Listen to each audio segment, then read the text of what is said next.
Dahil sa pagkatalo ng Barangay Ginebra sa TNT Tropang Giga sa 2025 PBA Finals, posibleng magkaroon ng malaking pagbago sa kanilang lineup sa susunod na season.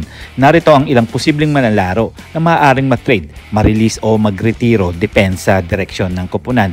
Well, napag-uusapan na nga mga veteranong maaaring matrade o ma-release. Isa na dito si LA Tenorio, kahit na isa siyang legend na Ginebra, malapit na siyang magretiro. Kung pipiliin niyang maglaro pa ng isa pang season, maaaring mabawasan ang kanyang playing time o maalis siya para magbigay daan sa mga mas batang point guard. Isa pa dito, sila Japet Aguilar, na isa siya sa mga pinakamahalagang big man ng Ginebra, pero kita na ang paghina ng kanyang laro dahil sa edad at injuries. Kung di na siya kayang maglaro sa mataas na antas, maaaring i-trade siya para makakuha ng mas batang big man. Pero sa tingin ko mga parekoy, etong si Japet Aguilar posibleng hindi na matitrade to, at dito na rin magre-retiro to sa Barangay Ginebra na katulad nga ni LA Tenorio.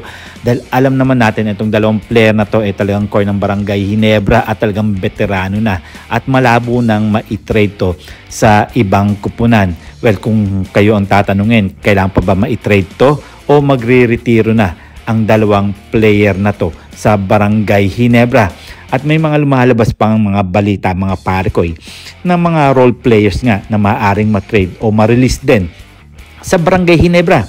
Isa na dito sila Von Pesumal, na hindi siya masyadong ginagamit sa rotation ni Coach Timko, na maaaring matrade sa isang team na mas may pangangailangan sa shooter. At hindi lang yan, nandyan din sila Aljon Mariano na matagal nang nasa Ginebra pero di na siya gaanong ginagamit. Maaaring palitan siya ng mas batang defensive wing. Pero alam naman natin mga parekoy, ang mga player na to medyo malabong matrade to, dahil alam naman natin kung ano mga laruan sa loob ng mga team.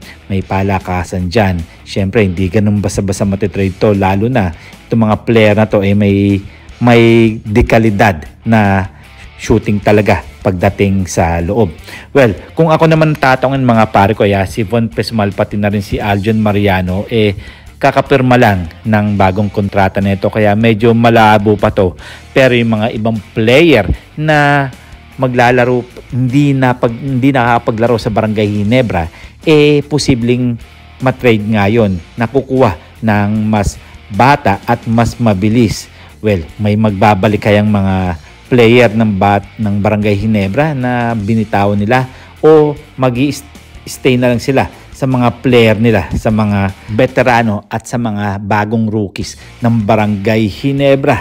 At hanggang dito na lang tayo, at huwag natin kakalimutan na mag-subscribe, mag-comment, like, and share. Then please click the bell para ma-receive ninyo lahat ng aking notifications.